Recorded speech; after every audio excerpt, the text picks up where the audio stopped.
hacer una presentación de ti mismo? O sea, yo me acuerdo, por ejemplo, cuando estaba en el colegio, en el instituto, las típicas redacciones de inglés de introduce yourself, o sea, preséntate. O sea, tenías que hablar de ti, de tus cualidades, de tus hobbies, de tu familia, de tu físico, ¿no? Un montón de cosas.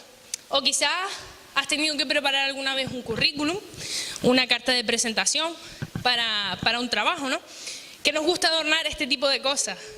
Si somos honestos, ¿cuántos cursos inacabados ponemos? ¿Cuántos niveles medios altos de inglés aparecen en los currículums y después no sabemos decir hello? O cuando te preguntan por las habilidades y pones puntualidad y no llegas puntual ni siquiera usando un reloj Casio, o trabajo en equipo y resulta que eres antisocial total. Nos gusta exagerar este tipo de cosas, pero aún exagerando, la realidad es que en este tipo de cosas estamos expresando quiénes somos, o por lo menos lo que creemos que somos, o lo que queremos que otros crean que somos. Estamos mostrando nuestra identidad.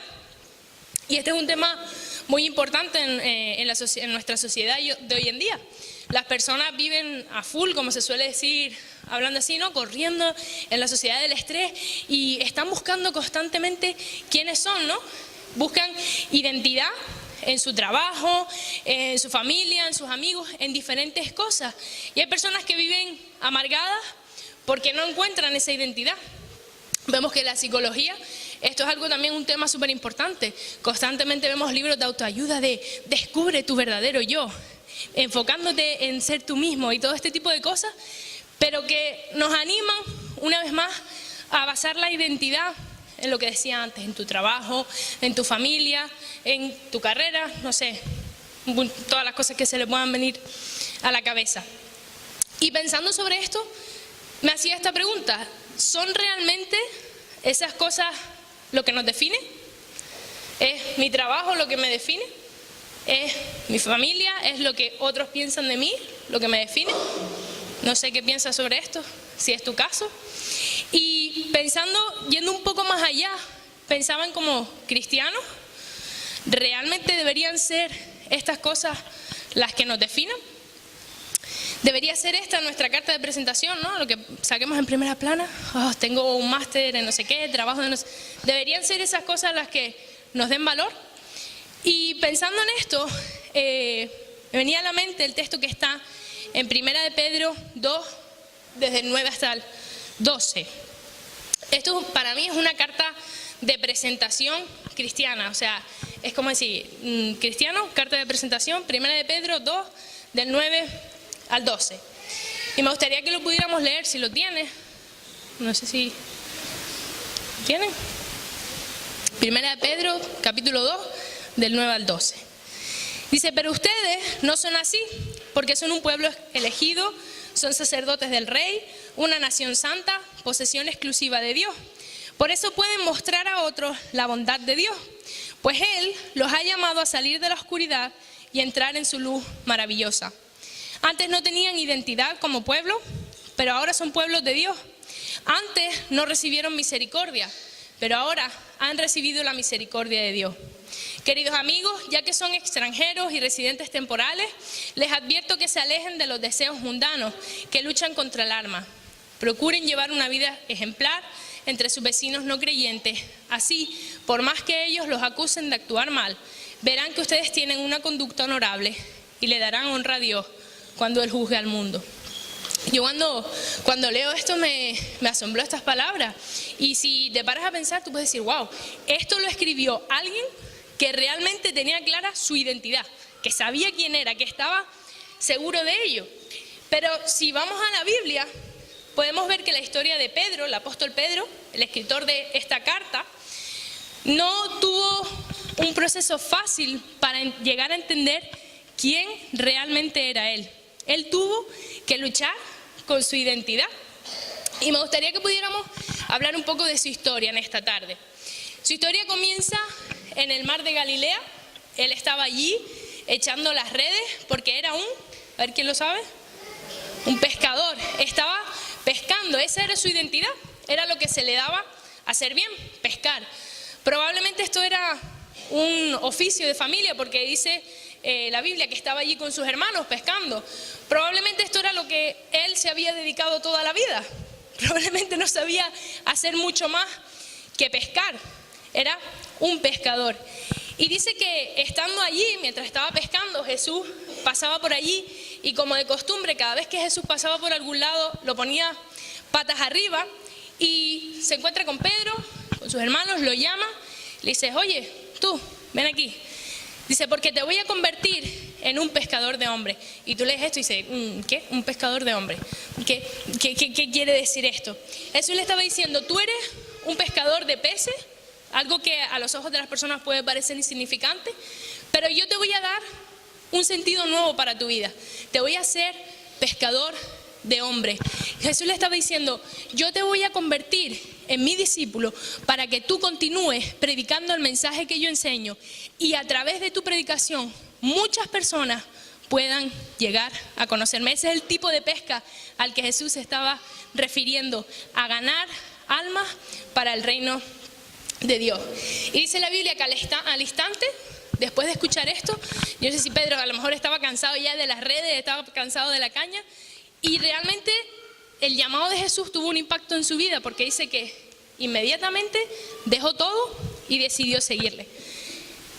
Pedro se convierte en un discípulo de Jesús, empieza a caminar con él, empieza a aprender de él, empieza a compartir un montón de momentos con él.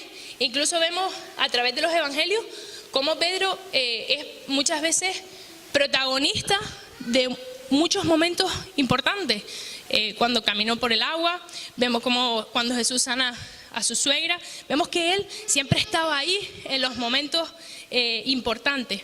Pedro se convirtió en uno de los discípulos que tuvo mayor intimidad con Jesús, que se apegó más a Jesús. Pero resulta que pasa el tiempo y llegamos al punto en el que Jesús se encuentra en su última noche, se encuentra con sus discípulos comiendo la Santa Cena, la última cena, y mientras estaban allí Jesús les dice pues que esa noche él iba a ser entregado y que todos ellos, todos sus discípulos, aquellos que le amaban, le iban a abandonar. Todos iban a correr, patas para que te quiero. Pero ahí está Pedro, el que siempre estaba para todo, el impulsivo, el que siempre estaba ahí, y le dice, no, Señor, yo no te voy a abandonar, yo te voy a seguir. Jesús le dice, Pedro, no seas cafre, que me vas a abandonar. Antes de que cante el gallo, me vas a negar 3 veces. Y Pedro, no, Señor, aunque todos te abandonen, yo no te abandono. Y otra vez podemos pensar, wow, Pedro sí que tenía claro quién era. Pedro tenía claro en quién creía y estaba dispuesto a dar su vida por defenderlo, ¿verdad? A pesar de las advertencias de Jesús, Pedro estaba convencido. ¿Y qué pasó? Vemos cómo Jesús es arrestado, todos los discípulos efectivamente huyen, se van, y Pedro sigue a Jesús, pero lo sigue desde la distancia, un poco como, vamos a ver qué pasa. Ya empieza a tomar distancia, ya no es ese, yo te voy a seguir, ya le sigue, pero de lejos. Y mientras Jesús es juzgado, él se sienta en el patio que está a las afueras de donde Jesús estaba siendo juzgado, y dice que cuando estaba allí se le acerca una sirvienta y le dice, oye, tú eras uno de los que estaba con Jesús. ¿Y cuál es su respuesta? Le dice, no sé de qué habla. Más tarde otra sirvienta viene y a la gente que estaba allí les dice, oye, este hombre seguía a ese tal Jesús de Nazaret. Y Pedro vuelve a decir, yo ni siquiera lo conozco. Por una tercera vez, algunos que estaban allí dijeron, seguro que tú eres uno de ellos, vamos, el acento galileo ese que tienes, no, vamos, te declara como un seguidor de Jesús. ¿Y qué palabras tan fuertes? ¿Qué palabras tan fuertes dice Pedro? Que dice, que me caiga una maldición si les miento, no conozco al hombre. O sea, si lo analizas, hace un momento le estaba diciendo, no, Señor, yo voy a dar mi vida por ti, yo te voy a seguir. Y ahora le está diciendo que me caiga una maldición si les miento, no le conozco. O sea, qué fuerte. Y en ese mismo momento dice que el gallo cantó y las palabras que Jesús le había dicho hacía un rato antes resonaron en su cabeza. Y yo me imagino que eso tuvo que romper el corazón de Pedro de una forma tremenda, decir, jolín, qué hipócrita acabo de ser. O sea, acabó de tirar todo por la borda. Y dice que lloró amargamente y se fue de allí. Pedro había olvidado por completo su identidad. A pesar de todos los momentos que compartió con Jesús, a pesar de todo lo que aprendió de él, a pesar de que incluso le declaró como que él era el Mesías, Pedro no había entendido realmente su identidad. Su identidad no se había arraigado de verdad en su corazón, y por eso ante la más mínima posibilidad de que fuese juzgado, de ser desaprobado por la gente, Pedro renuncia a su identidad, renuncia a lo que él decía. La historia no se queda ahí. Jesús muere, vuelve a resucitar, y después de encontrarse varias veces con sus discípulos, la Biblia narra un tercer encuentro en el que, curiosamente, Pedro había vuelto a pescar. Fruto de su fallo, quizás él había pensado, bueno, ya se acabó, ya fallé, traicioné a mi amigo, traicioné a Jesús, no tiene sentido que siga en esto. Y dice que él volvió a pescar, y justamente Jesús vuelve a aparecer en el mar de Galilea, en el sitio inicial donde se había encontrado con él, en la misma situación, mientras él estaba pescando. Él había abandonado la identidad que Jesús le había dado y había vuelto a la pesca, a lo que le daba seguridad, a lo que él sabía hacer, a lo que le hacía sentirse bien. Pero dice que Jesús se aparece allí y llama a los discípulos, preparan un desayuno, todos están allí desayunando, que era por la mañana. Y mientras estaban desayunando, Jesús tiene una conversación con Pedro. Y yo me imagino que Pedro estaría muerto de miedo, porque si era como nosotros diría, este me va a leer la cartilla ahora, me va a decir que soy un hipócrita, que soy un traidor. Quizás esas palabras habían resonado en su cabeza: traidor, hipócrita, falso. Quizás él se sentía así, pero vemos cómo Jesús se sienta y empieza a hablar con él. Y le pregunta: Pedro, ¿tú me amas más que todos estos que están aquí? Ese amor del que Jesús le habla, le está expresando, si vamos al griego original, le está hablando de un amor incondicional. Le está diciendo: Pedro, ¿tú me amas al punto de dar todo por mí? ¿Me amas más que todos estos que están aquí? Y Pedro le responde: Señor, tú sabes que te quiero. El Señor estaba preguntando por un amor incondicional, pero Pedro le responde: te quiero. Le responde con otra palabra que significa, bueno, te tengo afecto, te tengo cariño, sí, te quiero, pero no expresa ese amor incondicional que Jesús le estaba preguntando. Y es como si Pedro, consciente de su error anterior, de cuando se vino arriba y dijo: Señor, yo no te voy a fallar, yo no te voy a seguir, yo no te voy a dejar, ahora fuese consciente de eso y no fuese capaz de decir: sí, yo te amo más que esto. No podía enorgullecerse de amar al Señor más que esto porque había fallado, y entendía que en su humanidad le podía decir: Señor, te quiero, es lo que puedo decirte, pero soy humano, pero te quiero. Y Jesús vuelve y le responde: alimenta a mis corderos. Si recuerdas, antes, cuando Jesús le da una nueva identidad, hablé de algo que eso significaba. Jesús le estaba diciendo a Pedro: vas a ser pescadores de hombres, esto tiene un propósito, vas a ganar almas para mi reino. Y ahora de nuevo otra vez Jesús quiere que Pedro se enfoque en el propósito. Él está diciendo: alimenta a mis corderos, en el sentido de que le estaba diciendo: tú vas a alimentar a la gente nueva que empieza a creer en mí, tú le vas a predicar mi palabra, tú les vas a llevar mi palabra. Jesús se está enfocando de nuevo en el llamado para la vida de Pedro. La segunda vez Jesús le vuelve a preguntar lo mismo. Le dice: Pedro, ¿tú me amas? Ya no más que esto, ya olvídate de eso, pero ¿me amas? ¿Me amas con ese amor dispuesto a darlo todo por mí? Y la respuesta de Pedro es la misma: Señor, tú sabes que te quiero. Y Jesús vuelve a decirle: apacienta mis ovejas. Ahora le vuelve a decir: Pedro, tú vas no solo a alimentar, sino a cuidar, a velar por los creyentes, vas a cuidar de la iglesia. Y una tercera vez Jesús le vuelve a preguntar. Ya no le pregunta: Pedro, ¿tú me amas con ese amor incondicional? Ahora, en la tercera vez, Jesús vuelve y usa la misma expresión que Pedro. Y le dice: Pedro, ¿me quieres? Le pregunta: Pedro, ¿tú me quieres?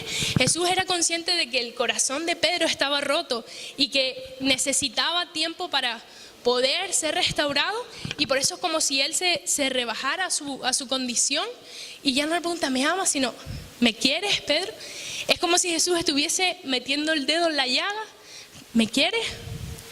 Y Pedro se entristeció, quizás porque le preguntó 3 veces, pero también por esto, porque ya fue como rebajando el nivel, ¿me amas más que esto? Luego ¿me amas? Y ahora, Pedro, tan solo, ¿me quieres? Pero esta tristeza ya no fue una tristeza como la de antes, de amargura, sino que fue una tristeza que provocó un cambio en la vida de Pedro. Las mismas veces que Pedro negó a Jesús, el Señor le confronta, le dice, ¿me amas? Le estaba diciendo, hey, no me importa lo que hayas hecho, no te estoy recriminando. Jesús no confrontó a Pedro para recriminarle lo que hizo, sino para restaurarle, para decirle, oye, tú me amas, me quieres, pues recuerda quién eres, recuerda que tengo un propósito contigo, recuerda que quiero usarte. La confrontación de Jesús fue para restaurar y sanar el corazón de Pedro. Y a partir de ese momento, Pedro no volvió a ser el mismo. Ahora sí que podemos decir que empezó ese proceso en el que afianzó su identidad.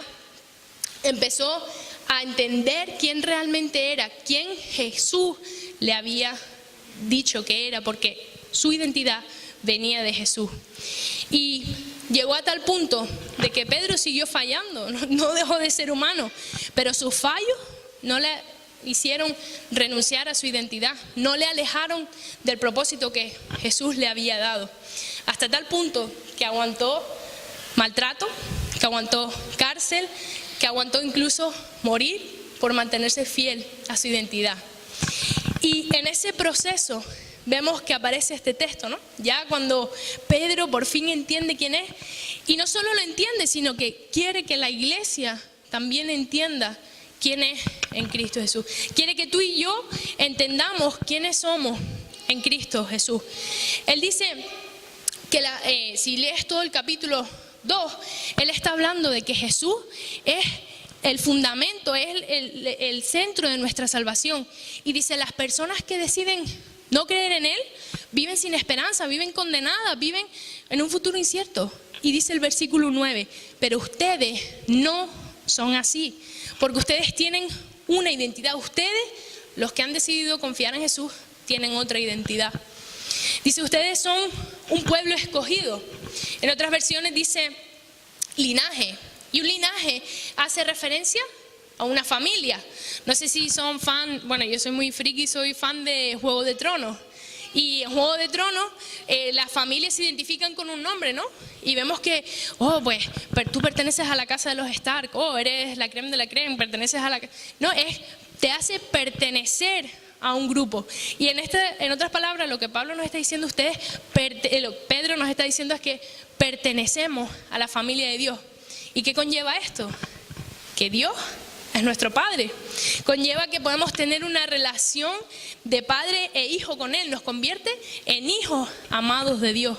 Conlleva también que somos herederos y coherederos con Jesús. Quiere decir que recibimos las bendiciones de Dios en nuestra tierra, pero que también vamos a heredar lo que Dios nos tiene preparado en el cielo, en un futuro. Además, aparte de Dios como Padre, tenemos una familia en la tierra, nuestra iglesia, hermanos que nos impulsan, nos animan a seguir adelante, que pelean las batallas con nosotros, que nos estimulan a seguir. Somos linaje de Dios. Dice que somos sacerdotes del Rey. Y si vas al Antiguo Testamento, un sacerdote era aparte de ese señor barbudo con las túnicas y demás, era la persona que intercedía entre la gente y Dios. Antes de que Jesús muriera, tú y yo no podíamos ir a la presencia de Dios como hacemos hoy, que yo puedo hablar con Dios, puedo tener la presencia de Dios en cualquier lugar. Antes no era así. Antes era necesario que el sacerdote, una persona que tenía que mantenerse pura, que tenía que mantenerse en santidad, tenía que acercarse cada cierto tiempo a Dios y hacer sacrificios en nombre del pueblo. El pueblo no podía directamente acceder a Dios. Y fíjate qué privilegio que Dios nos está comparando con sacerdotes. Nos está diciendo, ustedes son sacerdotes, ustedes tienen acceso libre y gratuito a la presencia de Dios. No necesitamos intermediarios, podemos acceder. Pero a la vez que tenemos ese privilegio, también tenemos una responsabilidad. Y es que como sacerdotes, tú y yo estamos llamados a intermediar por los que no tienen a Jesús. Estamos llamados a acercar a esas personas que no conocen a Jesús hasta Él, a hablarles de Jesús y permitir que ellos también puedan acceder a su presencia.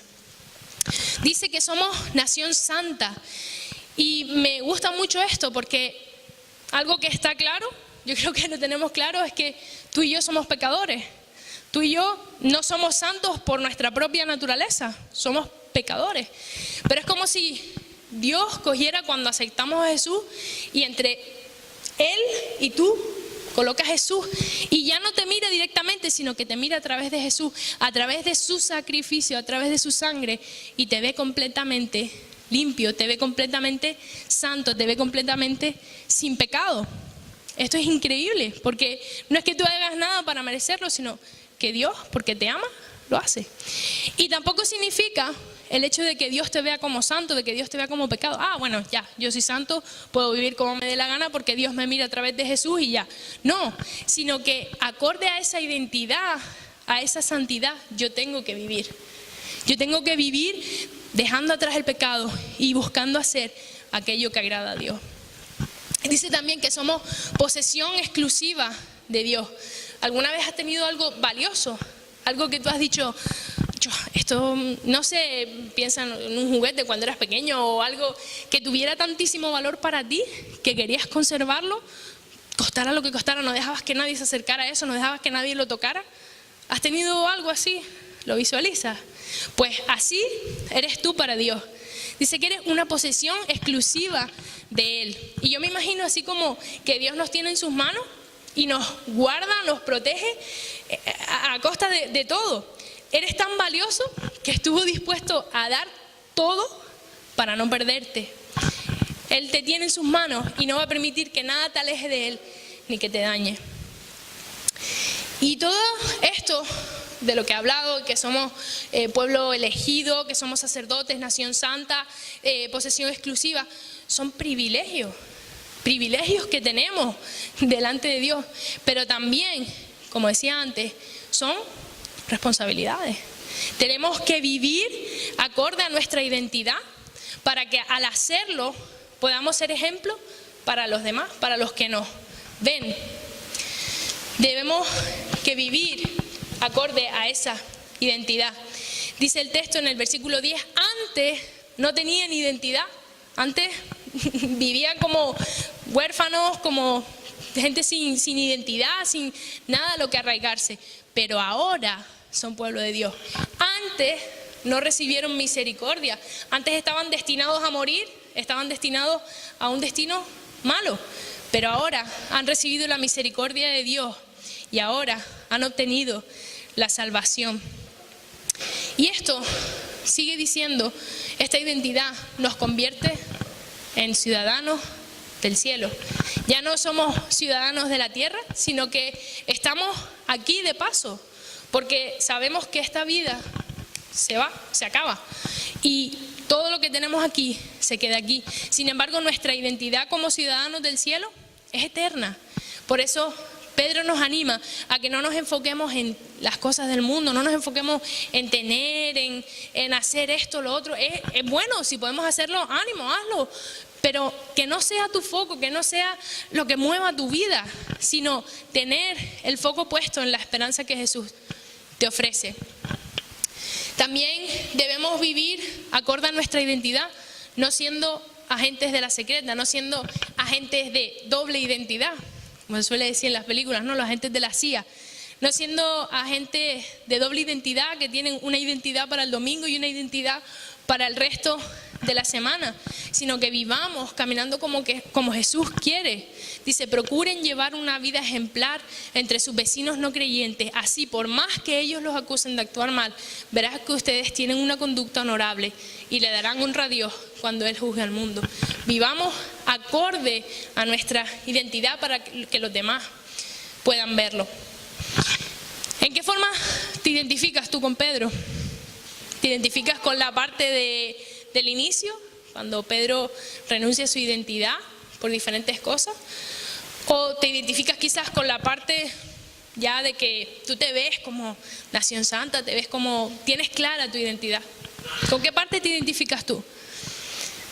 Lo cierto es que muchas personas, la triste realidad es que muchas personas, muchos cristianos, conocen a Jesús, se convierten, vienen a la iglesia, aman a Dios, porque aman a Dios, eso no lo ponemos en duda, pero viven sin tener una identidad clara y arraigada en sus vidas.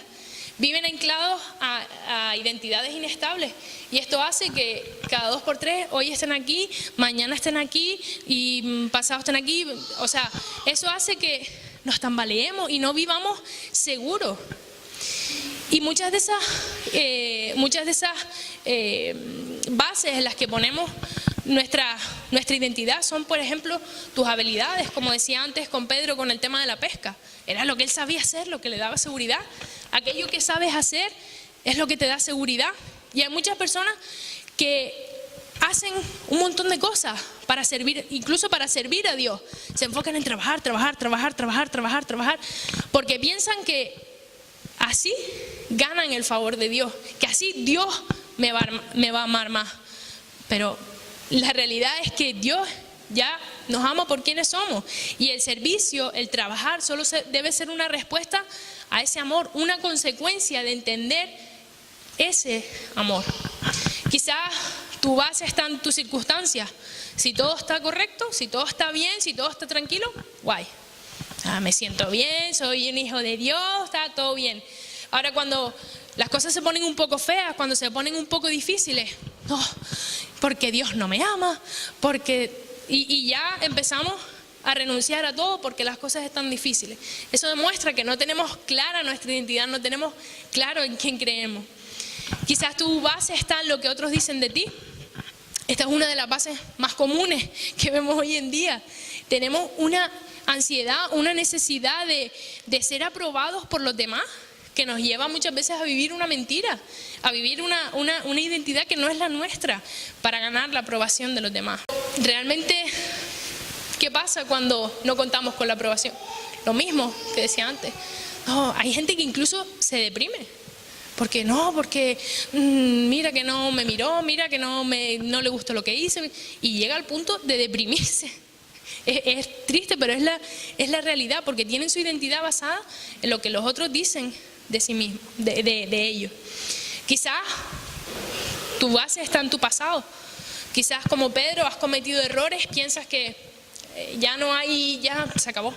No, soy un desastre, ya no puedo cambiar, no, mira lo que hiciste no te define tampoco. No te define. El pasado, como vemos, Pedro tuvo que enfrentar su pasado. Estaba ahí, el fallo estaba ahí, no dejó de estar.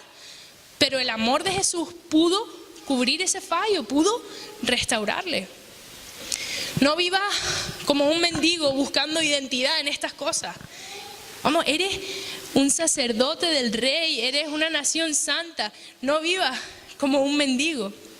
Muchas personas creen que el enfoque de Jesús es solo, viene a la tierra para solamente perdonar tus pecados y salvarte. Y es verdad que este es el objetivo principal de Jesús, pero no es para que vivas tu vida.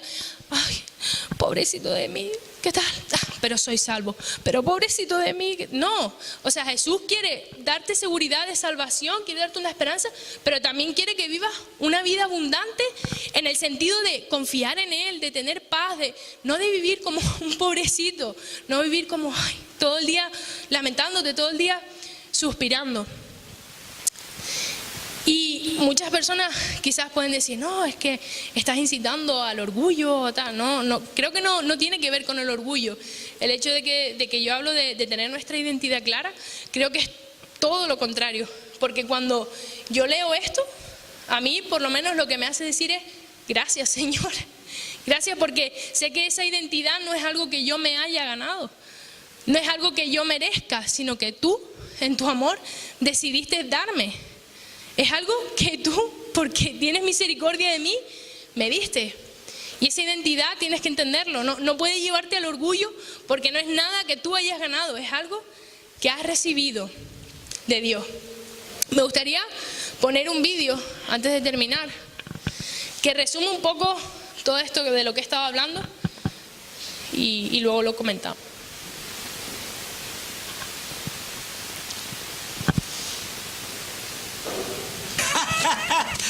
Está vivo y yo te lo mostraré. Tú sigue al viejo Rafiki, él conoce el camino, ¡vamos!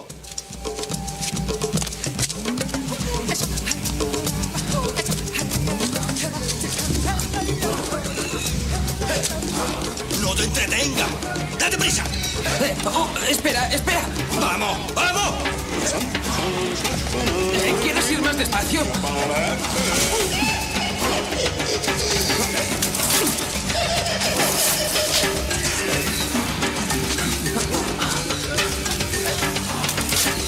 ¡Alto!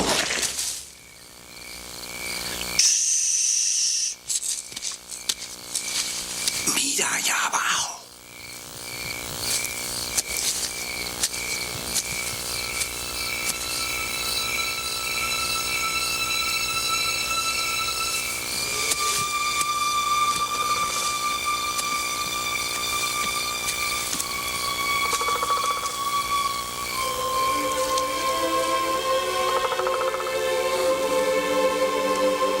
Ese no es mi padre. Es mi reflejo tan solo. No. Ahí está él.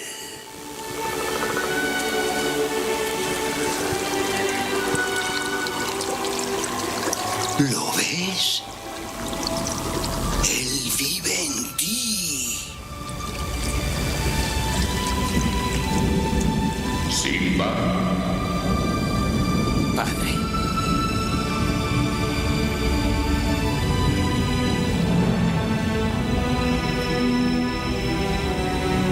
Simba, me has olvidado.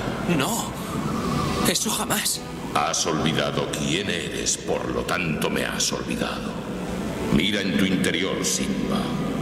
Eres más de lo que eres ahora. Debes ocupar tu lugar en el ciclo de la vida. ¿Cómo puedo regresar? No soy el mismo. Recuerda quién eres. Eres mi hijo, el único y verdadero rey. Recuerda quién eres. No, padre. No me dejes. Recuérdalo. Padre.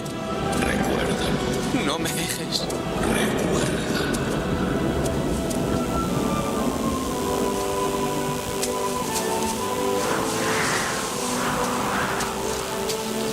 ¿Qué ha sido eso? El tiempo. Muy peculiar, ¿no crees? Sí. Parece que los vientos cambian. Oh, cambiar es bueno. Sí, pero no es fácil. Sé lo que tengo que hacer, pero si regreso tendré que enfrentarme al pasado. Y llevo tanto tiempo huyendo de él. ¡Au!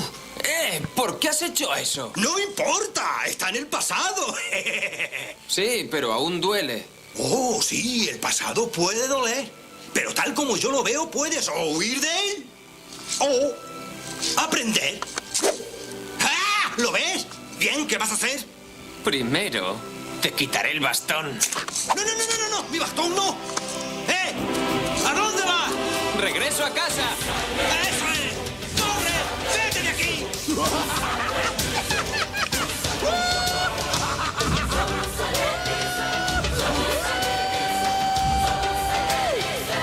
Vale, súper gráfico, ¿no? No sé si han visto la peli del Rey León. Si la han visto. Me encanta esta escena porque me parece un poco resumen de todo esto que he estado hablando, ¿no? Simba, el león este que estaba aquí, por si no lo conocen, era hijo de Mufasa, el rey. Pero por circunstancias de la vida, su padre muere. Y Simba se culpa a sí mismo, él cree que es culpa suya que su padre haya muerto. Y eso le lleva a huir del reino, a renunciar a su llamado como rey, y pasa el tiempo hasta que se encuentra en esta escena. Y me hacía plantearme varias cosas en relación con todo esto.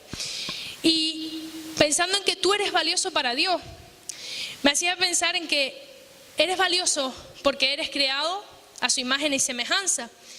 Y como Simba, ¿qué es lo que tú ves cuando ves el reflejo? ¿Qué es lo que ves?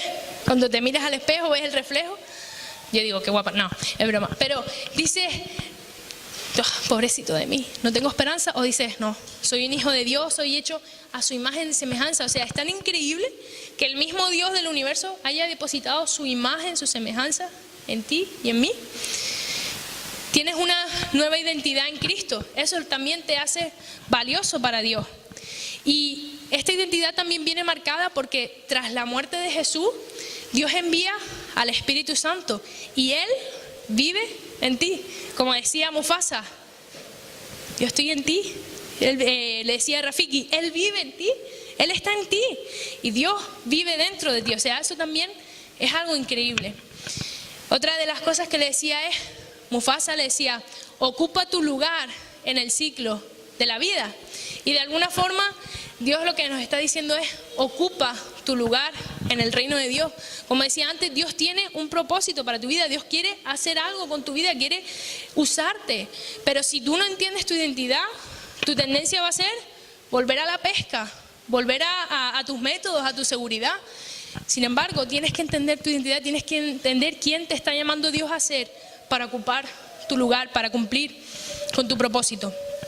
No dejes que las cosas erróneas te definan. Como le decía Rafiki, el pasado es una realidad. El pasado puede doler cuando le pega el bastonazo, puede doler. Dice, pero como yo lo veo, puedes aprender de él o puedes huir de él, puedes dejar que él te controle, puedes dejar que él te haga huir o puedes enfrentarte a él y sobreponerte y seguir adelante. Puedes elegir dónde pones tu identidad. Y para terminar, me gustaría hacer énfasis en que solo vamos a entender nuestra identidad si conocemos a Dios. Me gusta la relación que hace Mufasa y le dice, me has olvidado. Y él le dice, no, no te he olvidado. Y él le dice, sí, porque has olvidado quién eres, me has olvidado. Es decir, hay una relación entre conocer a Dios y entender quiénes somos. Si yo no entiendo quién es Dios, si yo no conozco a Dios, si no entiendo que Dios tiene amor incondicional, cuando haya malas circunstancias, yo no me voy a sentir como un hijo amado, porque pienso que Dios me ama dependiendo de si soy bueno o no. Si yo no entiendo que Dios es perdón, cuando falle, no me voy a sentir perdonado, porque no lo conozco, porque no lo he experimentado en mi vida. Pero mientras más afiancemos nuestra identidad en el amor de Dios, en conocer de Él, menos vamos a necesitar de la aprobación de otros, de confiar en nuestras habilidades, de nuestras circunstancias, para sentirnos amados. Te invito a que puedas profundizar en conocer a Dios, en que puedas enamorarte más de Él, en experimentar su amor y afianzarte a esa identidad que Él te está ofreciendo. Dios tiene un propósito para ti, como decía, Él quiere usarte, pero debes entender tu identidad para vivir de acuerdo a su propósito. No dejes que nada te desvíe, no dejes que nada te haga tirar la toalla. Y si quizás estás en un punto en el que quizás te estás dando cuenta que habías olvidado esa identidad, quiero decirte como Mufasa, recuerda quién eres. Recuerda que eres un hijo de Dios, que eres un sacerdote del Rey, que eres escogido, que eres amado, que eres llamado y que Dios quiere usarte. Recuerda quién eres.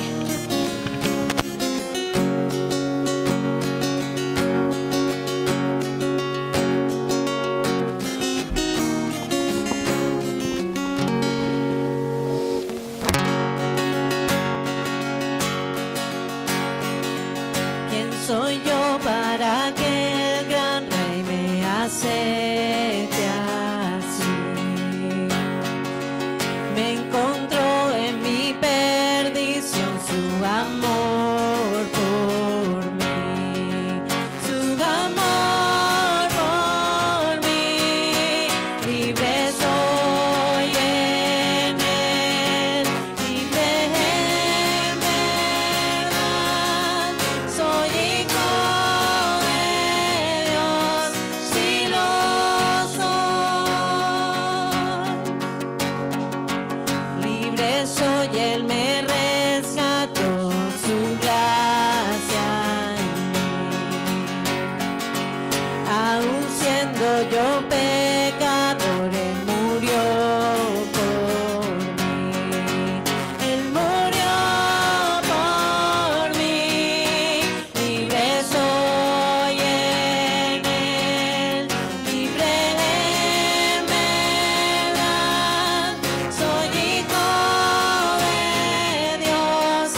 Dios que soy.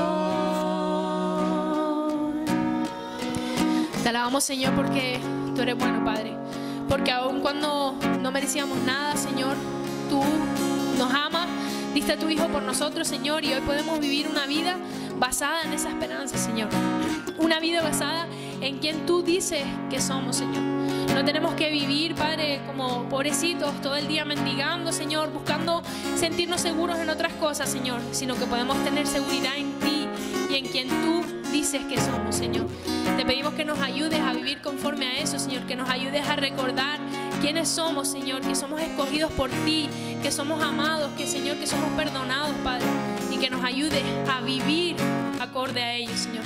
Que nos ayudes a vivir recordando que tú tienes un llamado para nuestras vidas, que tienes un propósito para nuestra vida y que quieres usarnos, Señor. Guíanos, Padre, y que en todo podamos poner el foco en ti y en quien tú eres. En el nombre de Jesús. Amén.